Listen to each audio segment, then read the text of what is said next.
Vendredi soir, c'était la 35e journée de Pro B. Le Lille Métropole Basket était opposé à Nantes. Un match important pour le maintien, puisque Lille pourrait revenir sur son adversaire du soir au classement et s'éloigner donc de la zone rouge. Sur le parquet du Palais des Sports Saint-Sauveur, le LMB débute bien la rencontre. À la fin du premier quart-temps, les nordistes mènent 22-20.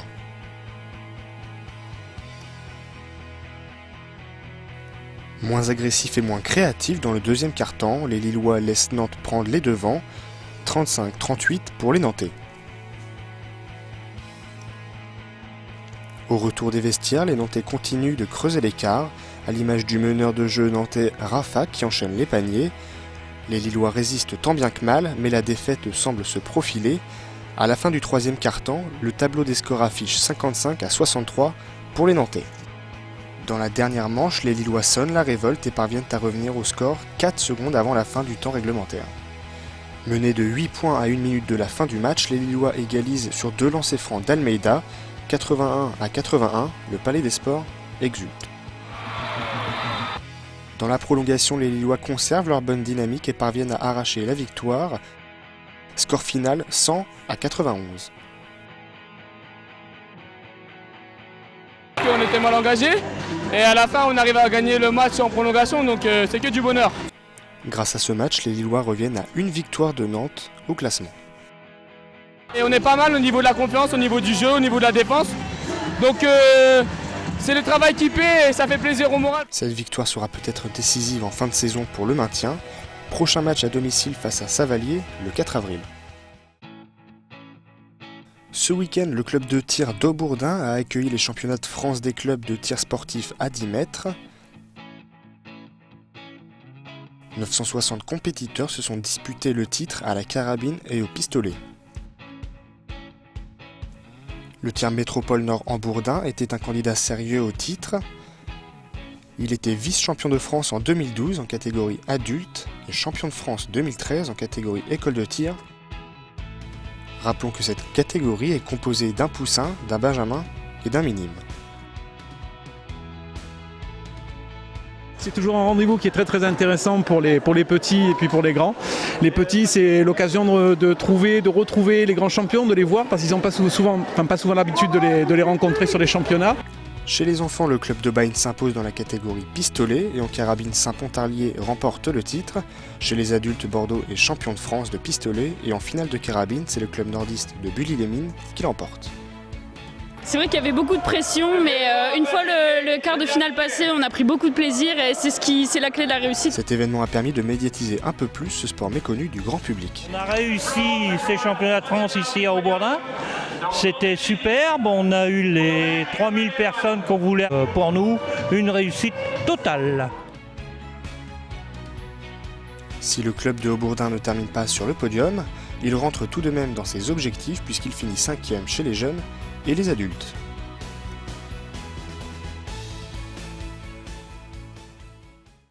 Ce week-end, le ping-pong était aussi à l'honneur. Le CP Lycée LM affrontait les Tchèques de Hodonín. En jeu, une finale de Coupe d'Europe. Le premier match opposait la Lissoise Xiaxin Yang à Lenka Arabasova.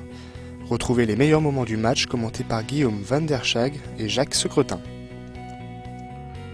Un petit peu manqué sa remise la joueuse tchèque. Oui, elle en a profité. Oui. Mais elle a cru que la balle sortait, mais elle était en bout de table. Ça l'a gêné. Et ça fait une balle de match. Ça fait une balle de match.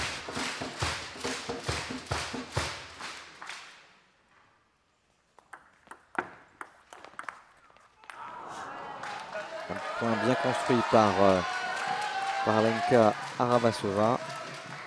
10-6. Encore 4 occasions.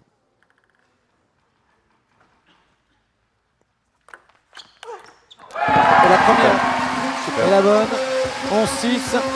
Alors c'est un premier point pour le club, mais c'est 50% du chemin qui est fait, Jacques Secretin. Le deuxième match opposait Bernadette Soch à la numéro 1 tchèque Penkanova. Malgré un bon match, la Lissoise ne parviendra pas à prendre l'avantage et finit par s'incliner 3-7-1. Dans cette quatrième manche, mais est-ce que ça va suffire?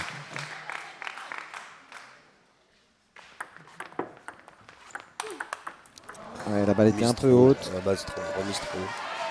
Et la joueuse tchèque tout de suite qui en profite. 10-6 Et c'est une balle de match. C'est une balle match.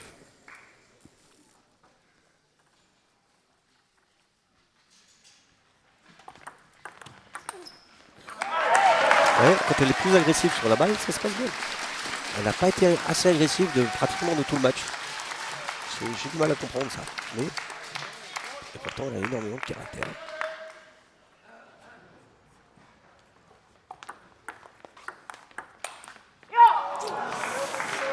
Et ça y est, c'est fait. Penkavova qui s'impose. Puis c'est au tour de la capitaine niçoise Agnès Lelanic de faire son match. Opposée à Kristina Mikulkova, Lelanic s'impose à son tour 3-7 à 1. Une victoire synonyme de qualification pour la finale.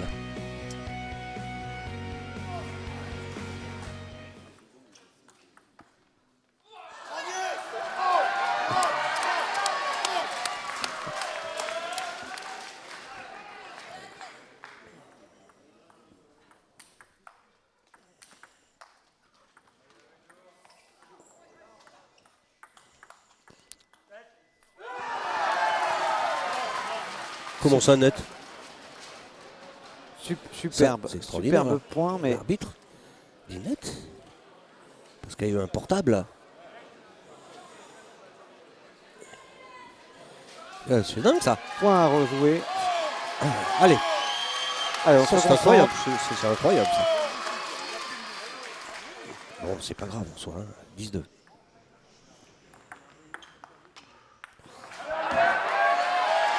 Ça sort 10-3.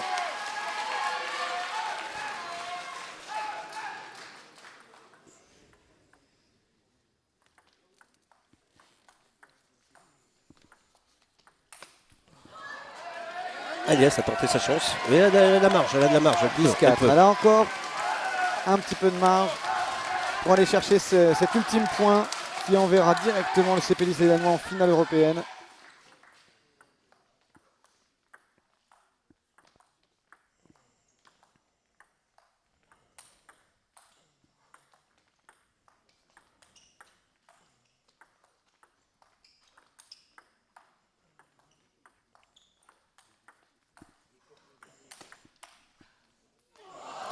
Oh, quel point! 10-5. Quel point remporté par la Tchèque, 10-5.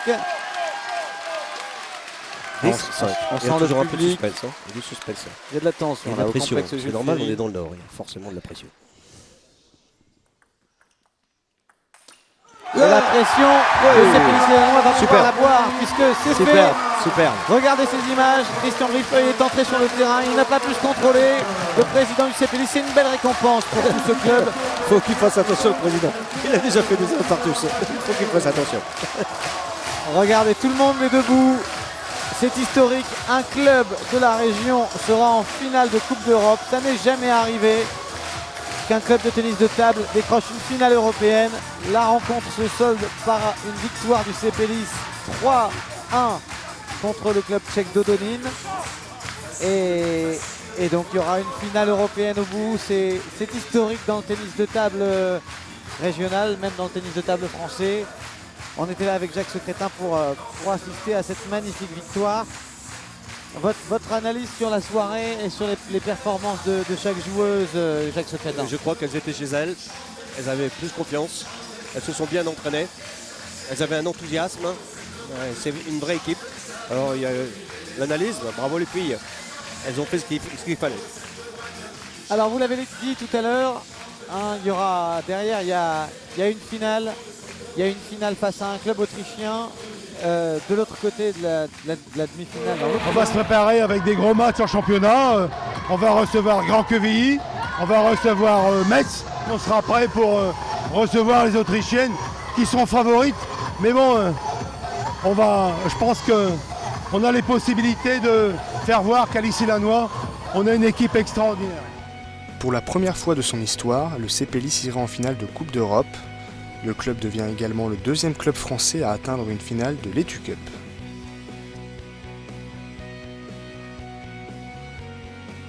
C'est magique, on n'a pas de mots. C'est vrai que vivre dans des sensations telles que celle-là, donc on n'en vit pas tous les jours. On veut donner du rêve encore aux spectateurs, donc on les attend très très nombreux, surtout à la phase finale. Et après, on pourra donner le maximum sur l'Autriche au retour aussi. Rendez-vous le 17 mai pour la finale aller contre les Autrichiennes de Stroke.